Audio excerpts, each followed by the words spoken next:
Lugar, mi amado hermano, cuando nosotros miramos la historia, en el libro de Daniel se describe el sueño de Nabucodonosor, quien ve una estatua que tiene las piernas de hierro, las cuales representan al Imperio Romano. Y el hierro, su representación es la opresión.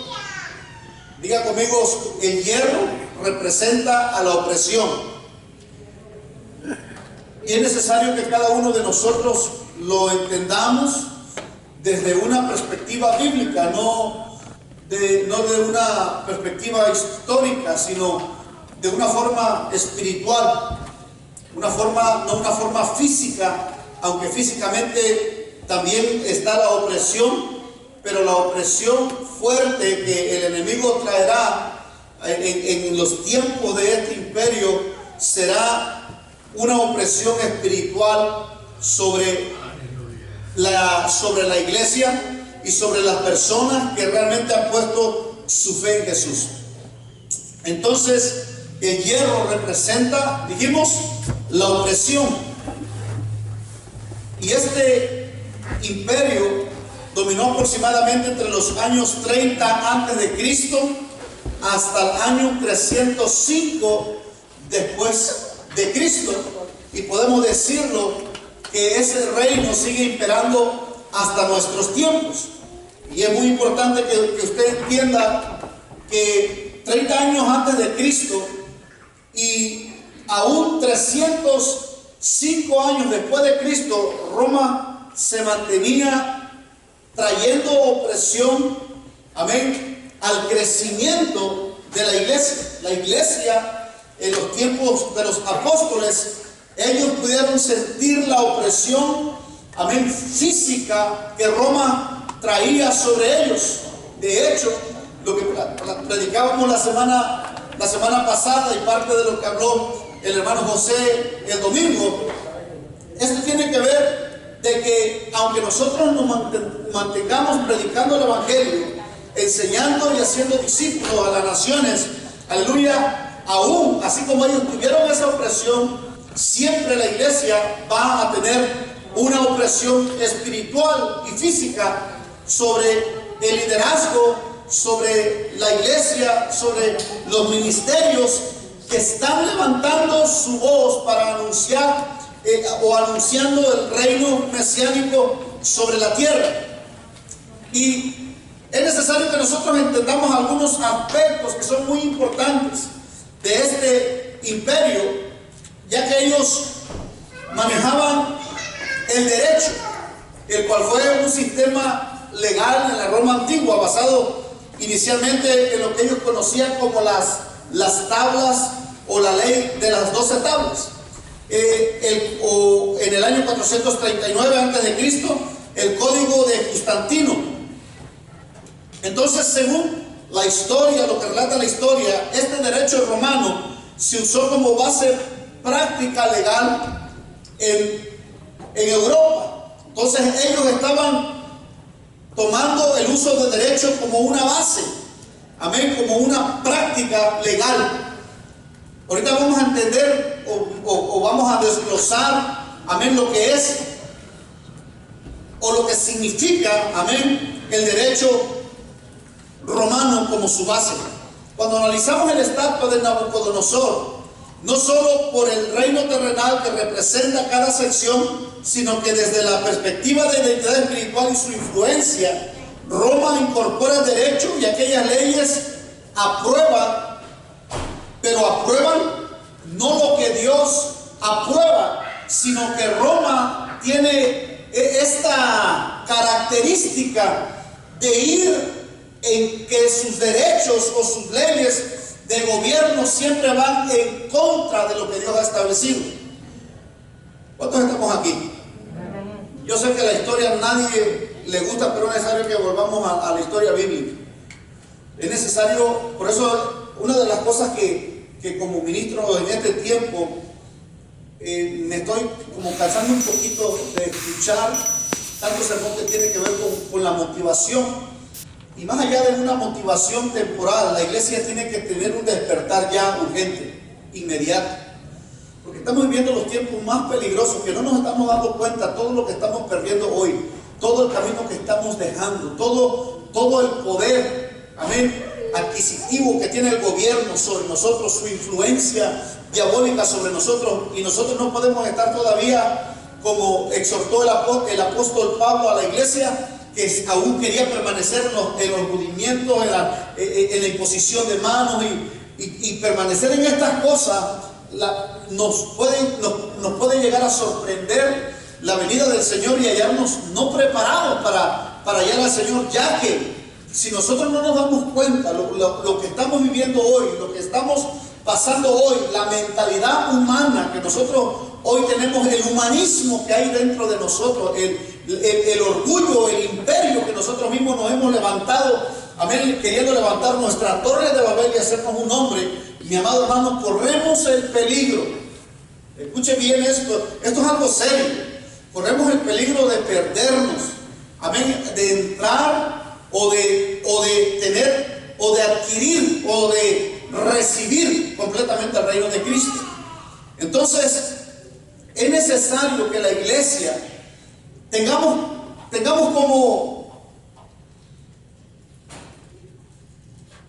como el sentido, amén, despierto de ver, mi amado hermano, que todo lo que estamos viviendo hoy, todo lo que estamos pasando hoy, desde la plaga esta que entró el coronavirus, el gobierno favoreciendo, escucha bien, a las tiendas, favoreciendo, aleluya, a los negocios, favoreciendo, aleluya, a compañías abiertas, aún a donde llegan a jugar y a apostar los famosos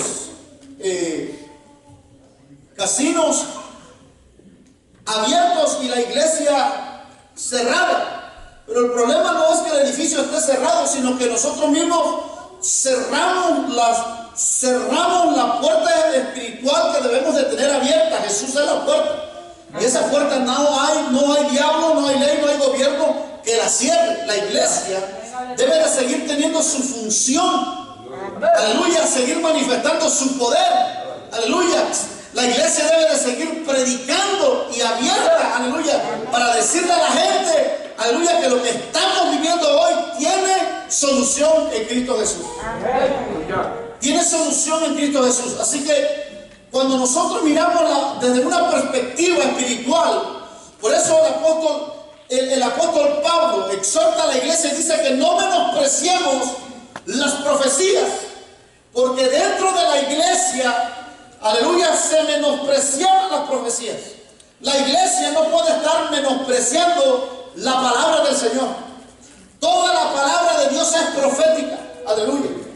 Y no podemos menospreciarla por la actividad que nosotros mismos pensamos, aleluya, que nos beneficia en muchas formas y en muchas maneras, como son las manifestaciones. Muchos de nosotros nos movemos por lo místico, y no es que critique esto, pero es una situación que Pablo tiene que ordenar a la iglesia en Corinto, de que habían pleitos de que todo el mundo hablaba en lenguas, pero ya no había profecía, porque se habían alejado de la palabra, de tal manera que la iglesia de Corinto no se daba cuenta que estaban llevando a la iglesia y hundiendo a la iglesia en medio de ideas y pensamientos humanistas, de tal manera que la iglesia se volvió un desorden. Había un desorden en la iglesia. No es que estaba mal que hablaran en lengua, lo que estaba mal era la competencia, la competencia que había dentro de la iglesia. Y por la competencia en la actividad puede ser tan peligrosa, aleluya, para muchos de nosotros que no conocemos la Escritura, que podemos estar en una actividad y pensar que por esa actividad el Señor nos aplaude y el Señor nos ama. No, mi amado hermano, no es de esa manera. Hay una iglesia en Apocalipsis más trabajadora que cualquiera de nosotros. Una iglesia, mi amado hermano, que trabajaba hasta cansarse, aleluya, pero era una iglesia que estaba alejada de su primer amor. Era una iglesia que había descuidado, aleluya, la intimidad con Cristo. Era una iglesia que había descuidado la palabra de tal manera que aún estaban los nicolaitas, las doctrinas de Baal, estaba una profetisa llamada Jezabel, y ellos estaban muy tranquilos soportando la opresión desde dentro del mismo cuerpo, dentro de la misma iglesia, porque no tenían el poder para discernir y echar fuera lo que no era de Dios. Las doctrinas que hoy se están manejando, aleluya, que a nosotros las miramos de una forma beneficiosa para nuestro sustento, para nuestro futuro, aleluya, las aplaudimos y las abrazamos, pero muchas veces, mi amado hermano, solamente son palabras que salen de un corazón, aleluya, que quiere emocionarnos, que quiere animarnos, aleluya, pero aquello, aleluya, que no es la palabra de Dios, no tiene el poder para darnos firmeza en medio del conflicto. Entonces es necesario que entendamos que esa Roma física, espiritualmente sigue teniendo una función dentro de nosotros. Y está poniendo una opresión. Y es triste que a veces me pongo a hablar con algunas personas de estos temas y los desconocemos completamente. Los ignoramos completamente. Y nos sentimos bien porque no estamos mirando aquello que nos está amenazando. Sintiéndonos bien, aleluya, por lo que podamos hacer o por lo que podamos tener. Sin embargo, hay una opresión, lo quieras o no, hay una opresión espiritual sobre nosotros como nunca la hemos sentido antes. Como nunca. Cada que yo miro a las personas que llegan a las tiendas y ponen sus frentes así,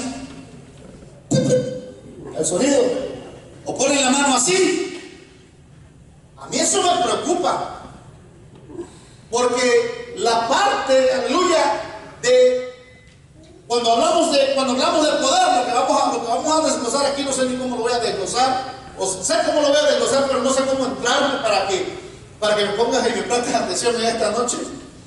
Gloria al Señor.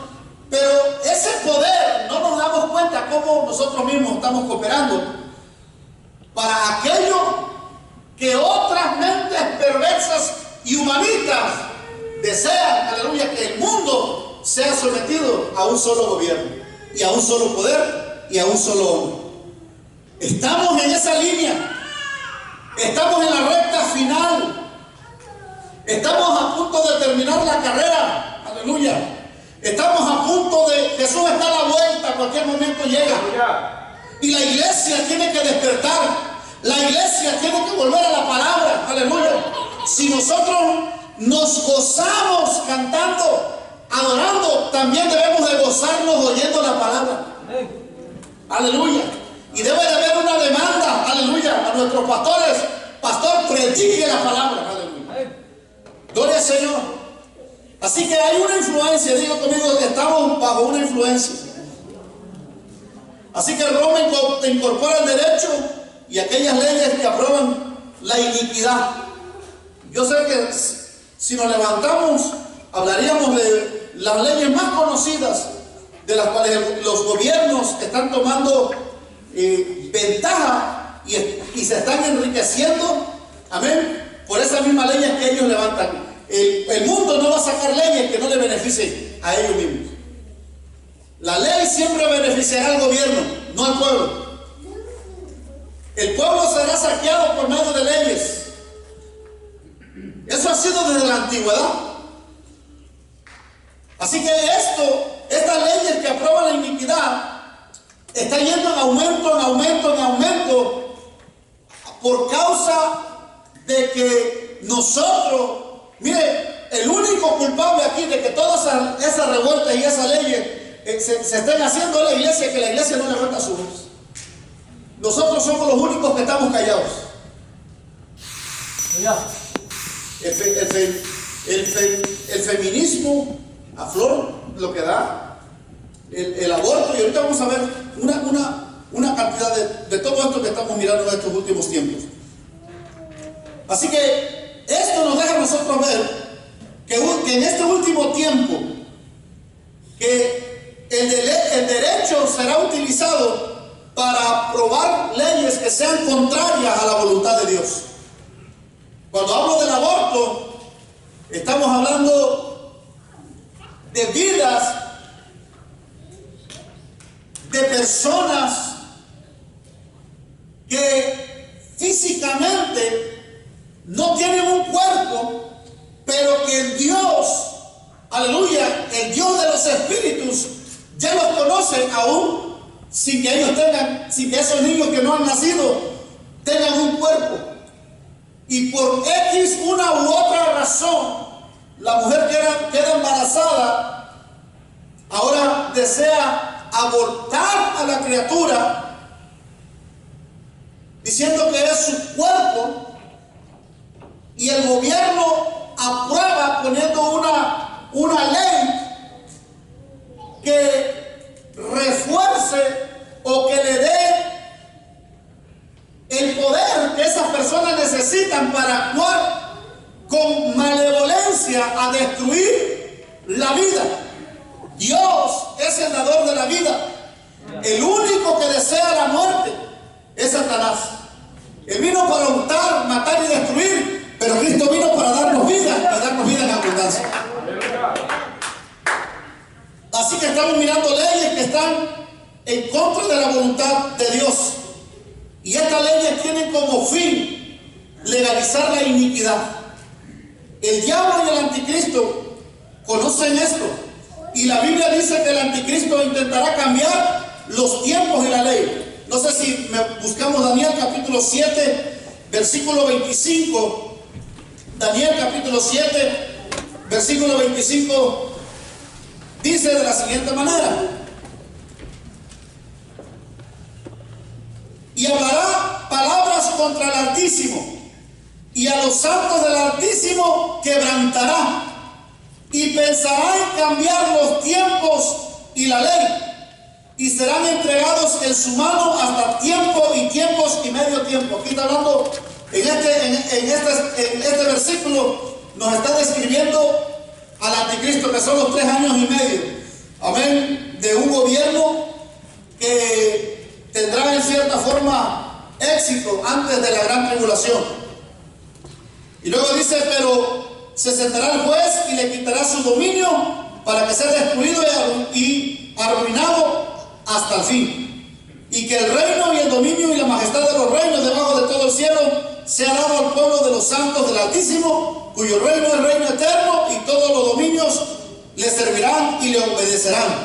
Así que el diablo tiene el anticristo, o el hombre de iniquidad, el hombre que se levantará. No sabemos quién es. En cualquier momento, amén, se conocerá su imagen, su persona, su rostro, aleluya. Pero la Biblia dice que es un hombre, y este hombre, aleluya, hablará palabras contra Dios, a los santos del Altísimo quebrantará, y pensará en cambiar los tiempos y la ley. Amén. Y tendrá 3 años y medio. Cuando leemos nosotros que dice en su mano y serán entregados en su mano hasta tiempos y medio tiempo, pero se sentará el juez. Está hablando de 3 años y medio. Así que el espíritu del anticristo no tenemos que esperar a que el hombre de iniquidad aparezca. Él ya está operando en el mundo. Si buscamos a Primera de Juan capítulo 4 versículo 3, Primera de Juan capítulo 4 versículo 3, gloria a Jesús. ¿Cuántos estamos acá? Amén. A su nombre. Gloria. Primera de Juan, ¿qué dijimos? Capítulo 4 versículo 3. Dice: y todo espíritu que no confiesa que Jesucristo ha venido en carne no es de Dios, y este es el espíritu del anticristo, el cual vosotros habéis oído que viene, y que ahora ya está en el mundo. Habéis oído que viene, pero dice ya está en el mundo. En otras palabras, Él ya está operando. Aunque no se ha manifestado, la persona, el personaje, nos deja ver que esta estrategia ya ha iniciado, dando lugar a legislar la iniquidad, a aprobar, a hacer las leyes. La Biblia Peshitta, una de las Biblias que me encanta, que tengo, dice: hay de aquellos, busca Isaías capítulo 10:1, para que miremos que no es una versión que cambia completamente, es una muy interesante. Isaías 10, versículo 1, dice: hay de los que dictan leyes injustas y prescriben tiranía. Versículo 2, para apartar el juicio de los pobres y para quitar el derecho a los afligidos de mi pueblo, para despojar a las viudas y robar a los huérfanos. La Biblia Peshitta dice: hay de aquellos que promulgan decretos fraudulentos y dictan decretos de iniquidad.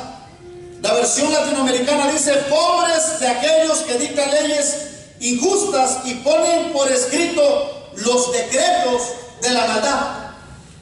En estos pasajes, cuando nosotros miramos lo que la Escritura nos está diciendo, podemos ver que el enemigo está utilizando al gobierno, a las leyes, para crear, no son leyes que existen, sino que las está cambiando, las está inventando, las está anexando, aleluya, para crear decretos, para crear leyes fraudulentas, decretos de iniquidad, leyes injustas, aleluya, leyes de maldad que están operando. Y hemos sido enseñados, todos nosotros, lo espero de esta manera, que la ley, hemos sido enseñados a través de la Escritura, que la ley no debe estar por encima de la justicia. Escuche bien, la ley no debe de estar por encima de la justicia. Por lo que cuando escuchamos que una ley está por encima de la justicia, es injusta y viene a estar en contra de la voluntad del Dios juez soberano y justo de toda la tierra.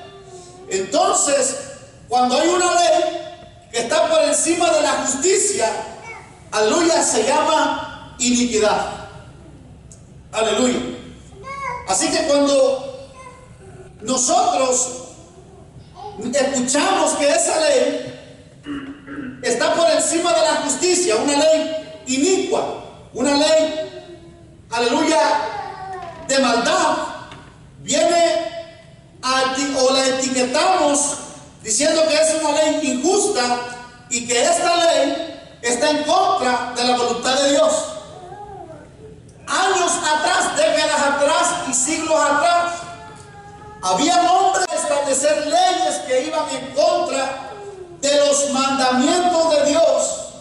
Esos hombres y esas mujeres arremetían contra el gobierno y contra el Estado, diciendo que sus leyes estaban por encima de la justicia de Dios. Y muchos de ellos murieron. Aleluya, muchos de ellos los mataron porque levantaron su voz contra el gobierno. Aleluya, ¿cuántos estamos aquí? Aleluya. Así que para que nosotros defendamos la voluntad de Dios sobre este mundo, al momento que levantamos nuestra voz para decir que esa no es la voluntad de Dios, deben de estar preparados y deben de estar listos para perder todo aquello que te sostiene, que te sustenta. Aleluya, pero tendrá la aprobación del mismo cielo sobre ti. Ay, pensé que eso te iba a emocionar. A su nombre. Así que esas leyes vienen a estar en contra de la voluntad de Dios. Así que esto viene a ser el producto de una alianza del derecho con los inicuos que mezclan la iniquidad con la ley. ¿Qué nos dice el Salmo 94:20? Salmo 94:20. Gloria al Señor. Lo tenemos. Salmo 94:20 dice, lo voy a leer en la versión Reina Valera, dice, se juntará contigo el trono de iniquidades que hace agravio bajo forma de ley. Pues una pregunta, ¿se juntará contigo el trono de iniquidades que hace agravio bajo forma de ley? Aleluya. La Peshitta dice que los inicuos mezclan la iniquidad con la ley. Así que en esta versión estamos mirando algunos ejemplos de legalización de la iniquidad. Nosotros sabemos muchas. Hoy, si uno de ustedes se siente que es un carro, usted dice que es un carro, ¿qué carro podemos decir? Un Corvette, un Lamborghini 2021. Si alguien viene y le dice, no, tú eres un humano, hay una ley que dice que tienes que respetar su derecho de expresión y de identidad que cada uno de nosotros tenemos. Si usted dice, me quiero casar con mi perro,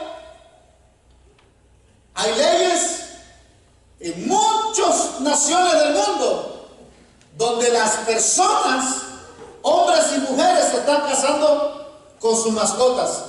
La frontera de Canadá, ahí nada más. ¿Cuánto lo sabían?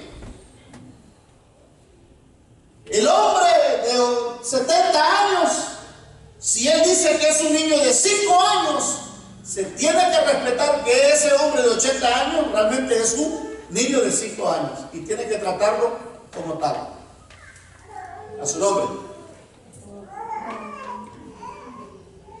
Si usted usa la Biblia para decir que el homosexualismo es pecado, ya hay leyes que los protegen a ellos y usted viene a ser una persona anticuada y homofóbica que cree en un libro antiguo que es relevante. Y podemos seguir aquí dándole. Si un maestro transvesti entra a la escuela a dar clases a nuestro niño, usted no tiene el derecho de sacar a su hijo, porque su hijo le pertenece al Estado. Yo sé que usted no se ha dado cuenta de eso, pues espero que se dé cuenta dónde estamos caminando. Estamos caminando entre brasas y no puede ser que no nos demos cuenta que nuestros vestidos se nos están quemando. Estamos viviendo tiempos del fin. Estamos viviendo tiempos peligrosos. Estamos viviendo tiempos, aleluya, donde las leyes son humanistas, aleluya. Y cuando nosotros miramos que estas leyes también tienen un estilo o una forma de mezclarse con lo espiritual, por ejemplo, hay leyes, cuando nosotros miramos al Papa y miramos al Estado, Papa y Estado, catolicismo y Estado, ahora la ley se ve como una figura de religión. Y eso es peligroso. Eso es una amenaza de que usted pueda ver o que no pueda entender que así como Israel, que en sus alianzas con las naciones, sus alianzas que hace unos años el Papa llegó a Israel, estamos mirando hace unos años atrás también el Papa de Roma llegó al Papa ortodoxo de Rusia, y estamos mirando algunas alianzas que se van haciendo poco a poco y que van agarrando alguna ventaja, de tal manera que las leyes ahora parecen como que son leyes religiosas, pero nada que ver, aleluya. La religión, aleluya, la iglesia y las leyes del mundo no tienen nada que ver con nosotros. ¿Cuántos están aquí?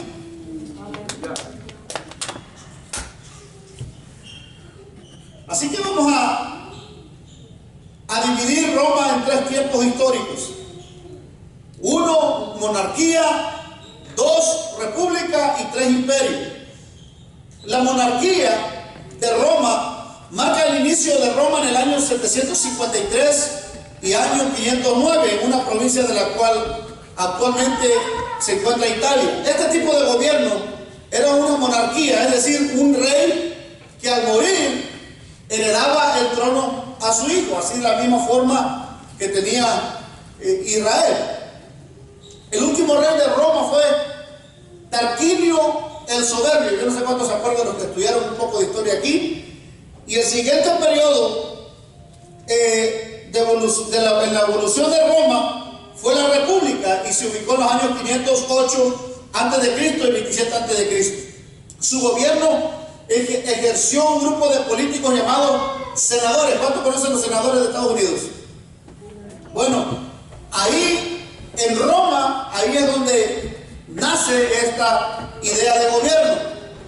Así que juntos formaban un senado. Así que esa misma línea o en ese inicio se crea el símbolo característico de Roma, y yo creo que muchos conocemos su círculo de hojas de olivo y dentro de las letras SPQR, que es Senatus Populuski Rom, que significa el Senado y el pueblo romano, indicando que el Senado era un ente de protección que trabajaría para el pueblo y que trabajaría por el pueblo y para el pueblo. Así que el Senado, aleluya, fue establecido para que el Senado el grupo de políticos llamados senadores que juntos formaban el Senado fue establecido para beneficio del pueblo y para el pueblo. Pero miramos que cuando se establece el Senado romano, era una ente que sus gentes aquellos que lo componían eran gente muy rica, pero también era gente muy ambiciosa, que formaban un sistema legal más prominente de la historia sobre cual casi todas las leyes que hoy nosotros tenemos en el mundo actual toman base a lo que Roma estableció en aquel siglo.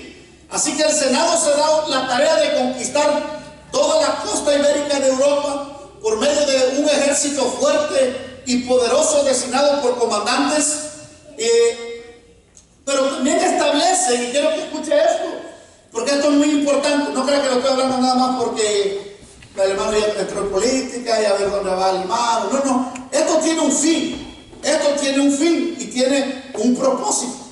Así que cuando se establece este Senado, este gobierno, ahora levantan a los famosos dictadores cuyo periodo era de seis meses, a mando de todas las fuerzas militares.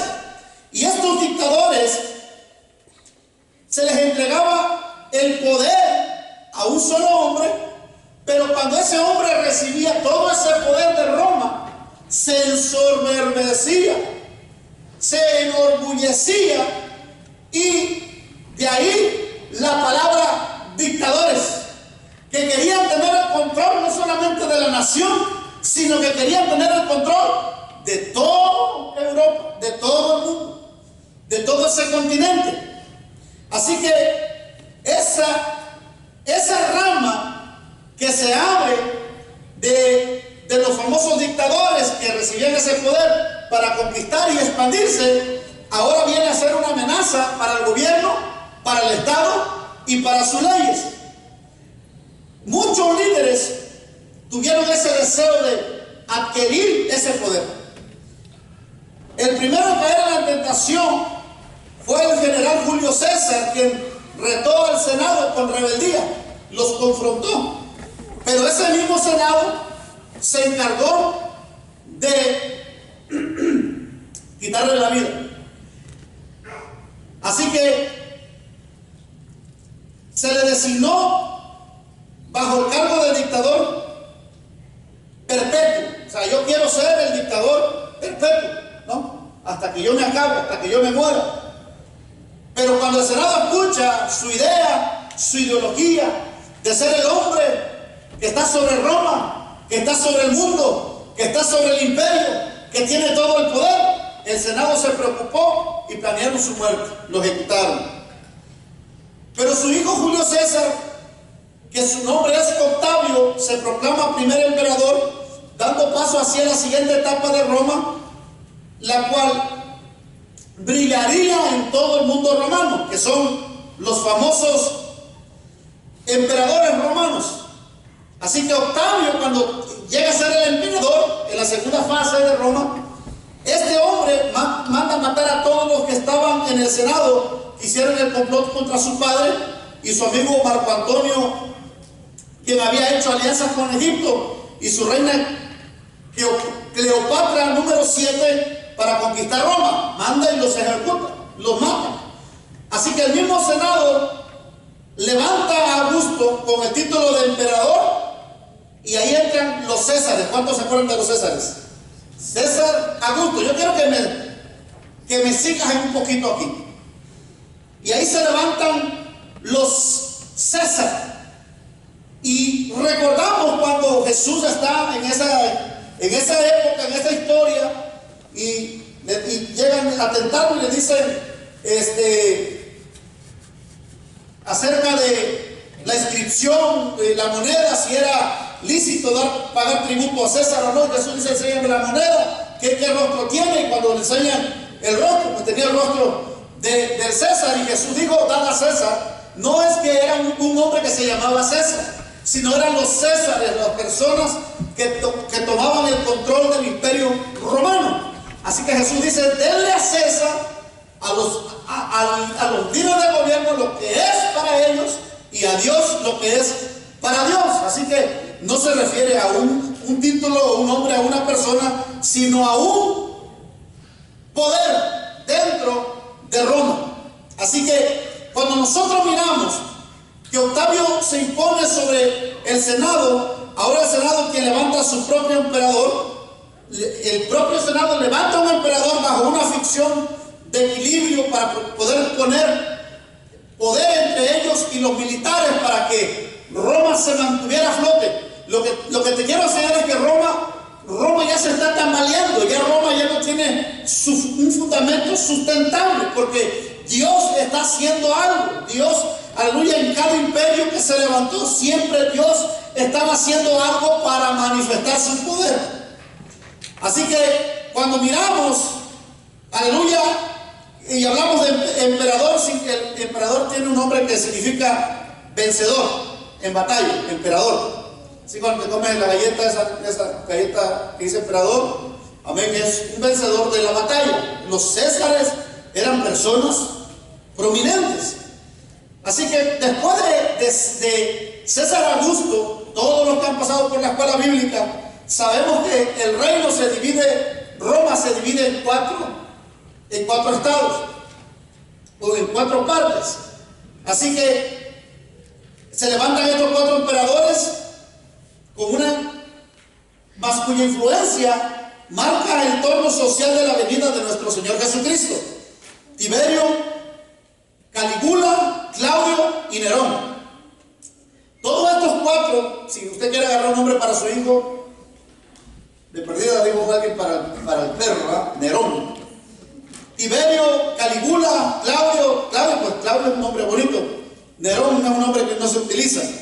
Pero estos 4 formaban parte de lo que se llamaba la dinastía de Julio Claudio, un poder en donde el último de ellos, Nerón, el máximo, aleluya, el hombre tirano, el hombre asesino, el hombre loco, pero también extravagante. Así que estos emperadores vivieron entre el año 27 y 68 después de Cristo. Entonces estamos mirando 27 años atrás.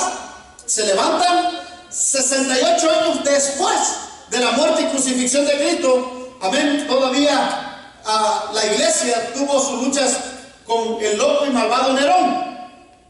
Así que en esa época nace Jesús. Diga conmigo: en esa época entra Jesús. En medio del caos gobierno en caos, entra Jesús. En medio de un gobierno que está buscando mantenerlo en estabilidad, ya voy a terminar, que está buscando estabilizarlo, que se levante con esa fuerza que el imperio romano tenía, en ese momento entra uno diciendo: el reino de los cielos se ha acercado, el reino de los cielos está entre nosotros, aleluya. Jesús entra anunciando el reino, pero no es un reino como los demás reinos, porque la gente a los que se les está anunciando el reino, ellos ya miraron ver caer a Babilonia, ellos ya miraron ver caer, aleluya, al gobierno, aleluya, de lo que fue Babilonia, lo que fue los brazos y las piernas, los medos, los persias. Ellos ya miraron cómo cayó Grecia, a todas aquellas naciones poderosas, esos imperios poderosos, ellos ya los miraron caer. Ahora está de pie Roma, pero entra Jesús diciendo: el reino de los cielos se ha acercado, aleluya. Jesús entra, aleluya, y este reino que Jesús está anunciando es un reino que Él mismo lo anuncia como un reino eterno, aleluya. Es un reino que no cambia, es un reino que no tiene fin, pero es un reino que está basado en el amor y basado en la justicia. Es un reino, aleluya, que su plataforma es una plataforma de paz, aleluya. ¿Cuántos alaban al Señor? Así que cuando miramos nosotros la historia, aleluya, miramos a Jesús que entra, aleluya, a marcar el fin, aleluya, de los siglos, de los imperios que se estaban levantando, y Jesús viene y cambia los tiempos, antes de Cristo, después de Cristo.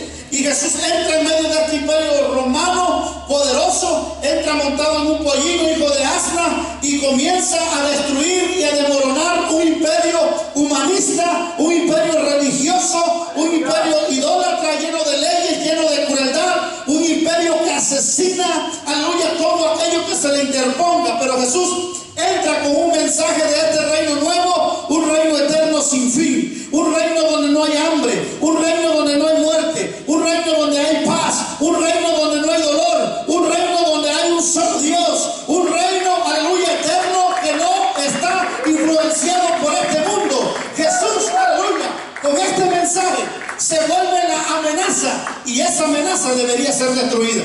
Aleluya. Wow. Se vuelve una amenaza. Por eso antes de Jesús ser crucificado le dice: tú eres rey. Poncio Pilato, los Pilatos, tú eres rey. Jesús dice: para esto he nacido. ¿Y dónde está tu reino? Jesús dijo: mi reino no es de este mundo. Es lo único, aleluya, que los reinos terrenales no entendieron, que el reino de Jesús no es de este mundo. Él es rey, pero no es rey de este mundo. Jesús es el rey de la iglesia por los siglos de los siglos. Jesús es el rey de los cielos por los siglos de los siglos. Aleluya. Un reino que no puede ser destruido. Los fariseos, los romanos y los fariseos se aliaron para matar al nuevo rey, pero no entendieron que su reino no era de este mundo. Cuando lo ejecutan, no entendieron que al ejecutarlo, aleluya, Jesús, por su obediencia, según el libro de Hebreos, ellos no sabían, aleluya, que a Jesús lo estaban promocionando en el cielo allá arriba, aleluya. Mientras lo mataban, lo estaban promocionando, aleluya, por su obediencia. No sabían, aleluya, que ellos, al destruir el cuerpo de Jesús, ellos no sabían que le estaban poniendo un límite, aleluya, y le estaban trayendo destrucción a su propio imperio. Marcos capítulo 15, versículo 26 dice: pusieron una descripción en su cabeza: Jesús, el rey de los judíos. Marcos 15, 1-20. Mandaron a reunir a toda la corte romana, 500 soldados, liderados por 5 centuriones, y vistieron a Jesús con sus ropas color púrpura, lo golpearon en la cabeza, lo escupían, doblaban sus rodillas, lo reverenciaban sarcásticamente, diciendo: salve, oh rey de los judíos, hasta que le dieron su muerte, glorificándolo, crucificándolo. Con esta historia, le voy a pedir a los músicos, si pasan, podemos reflexionar cada uno de nosotros, que nosotros mismos podamos estar estableciendo un imperio en nuestro propio corazón, un imperio de orgullo, de altivez, idolatrándonos y exaltándonos a nosotros mismos.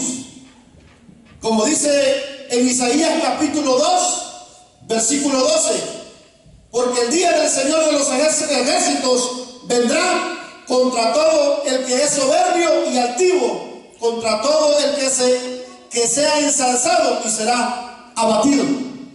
En medio de todo esto, Jesús establece sus enseñanzas influenciando sobre un mundo necesitado de su gracia y de su misericordia. Su reino se establece con sus enseñanzas de amor, de perdón de pecados, de bautismo, de vida eterna, salvación, y prometiéndoles un reino donde no habrá hambre, no habrá tristeza, no habrá dolor y no habrá enfermedad. Sin embargo, mis amados hermanos, aunque Jesús nos ha prometido, aleluya, que este reino se levantará en medio de nuestra historia humana, estemos vivos o estemos muertos, lo veremos, miraremos al Rey de Gloria reinando sobre nosotros, aleluya, y miraremos su reino que jamás será destruido.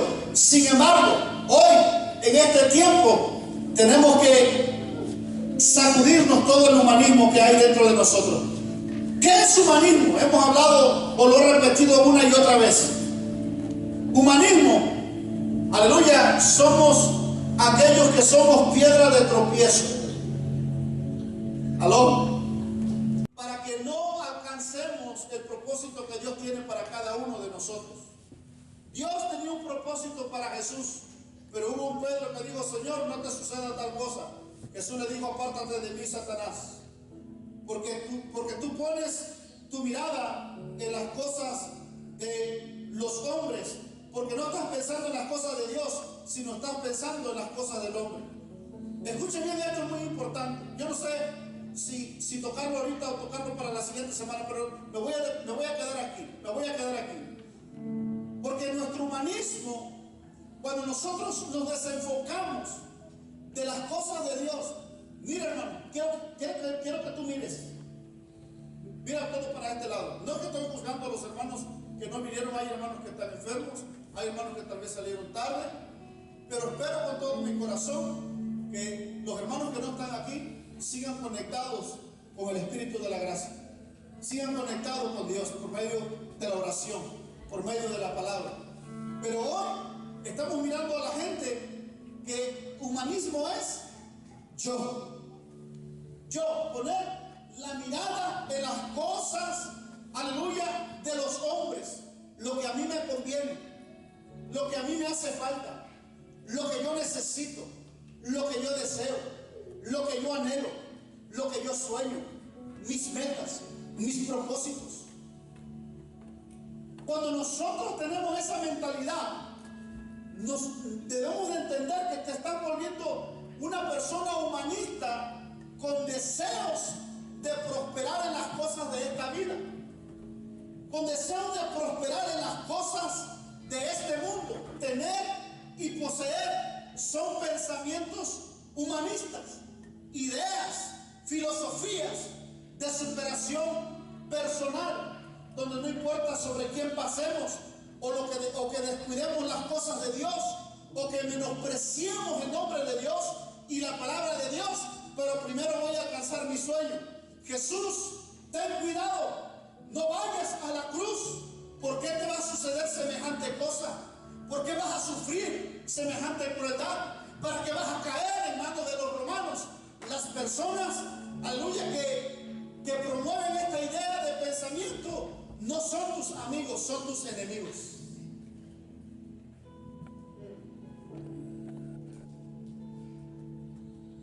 ¿Cómo, hermana, cómo vas a pasar esto? Porque si tú eres la que más ora, eres la que más baja al culto. ¿Por qué te pasa eso? Muchas veces estamos diciendo que Dios es injusto, porque ya no estamos dispuestos a sufrir juntamente con Cristo. No queremos padecer juntamente con Él, porque el Evangelio nos han trastornado el Evangelio, nos lo han cambiado. De tal manera que nosotros mismos nos hacemos la idea, aleluya, de que nosotros pensemos, aleluya, en las cosas de nosotros. A su nombre. En las cosas de nosotros. Pensar en yo estar bien. Aleluya. ¿Para qué voy a ir al culto a escuchar al pastor? Ya sé que sabe que va a dar. Ya sé que va a exhortar, ya sé por dónde va a andar.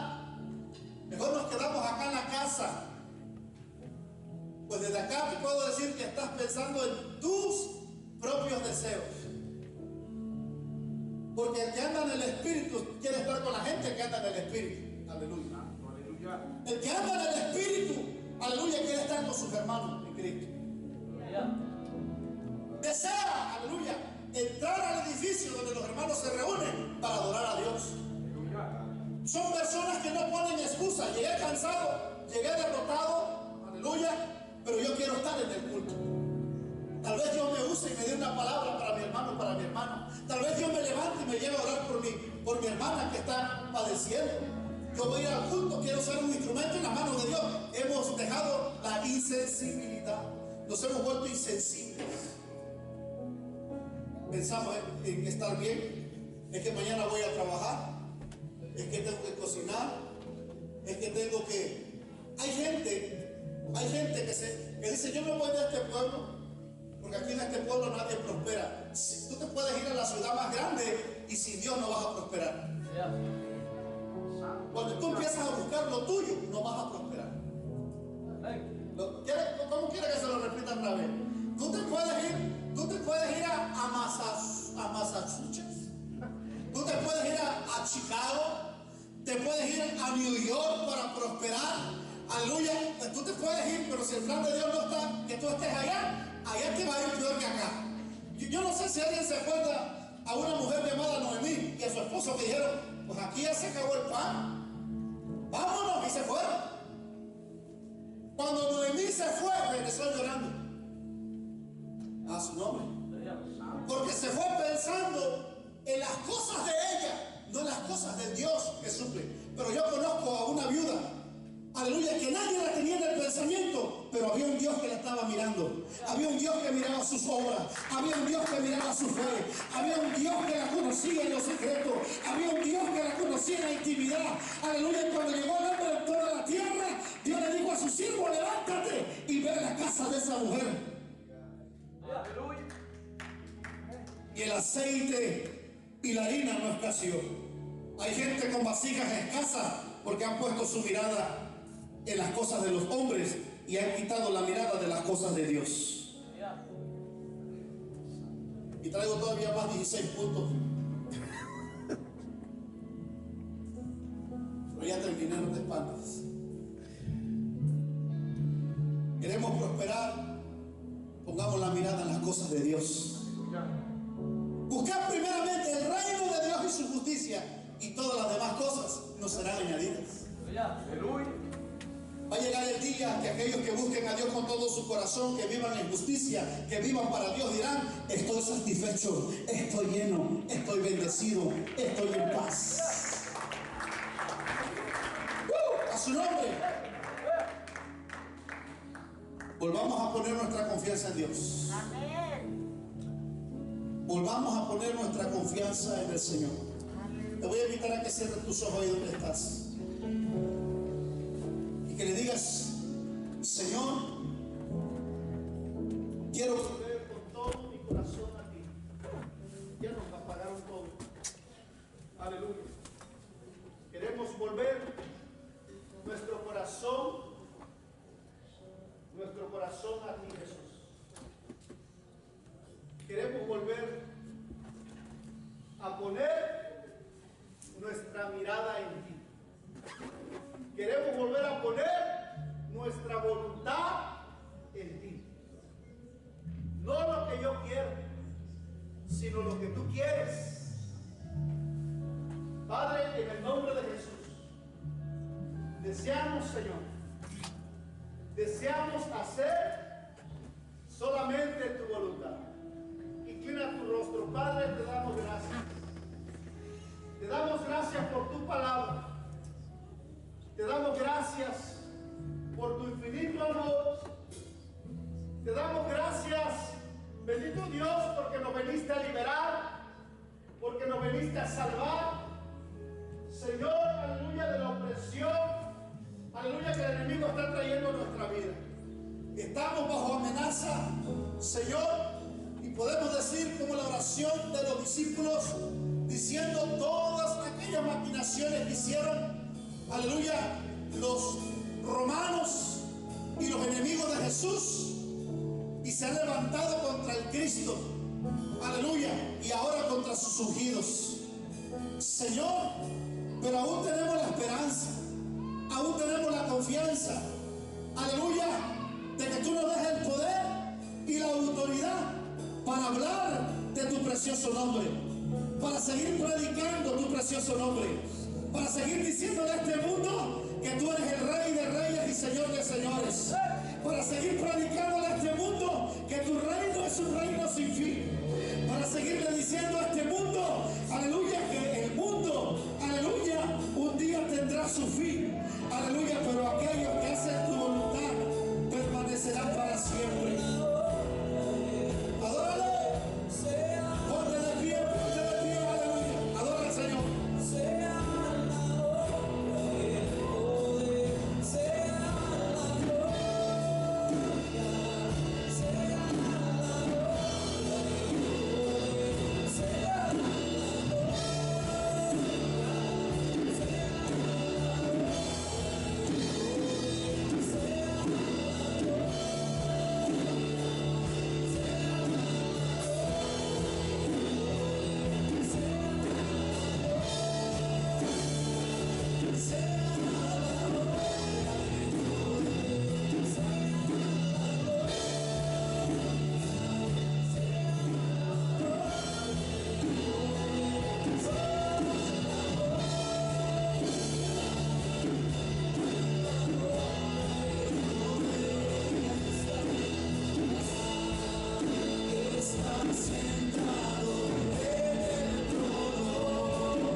noche.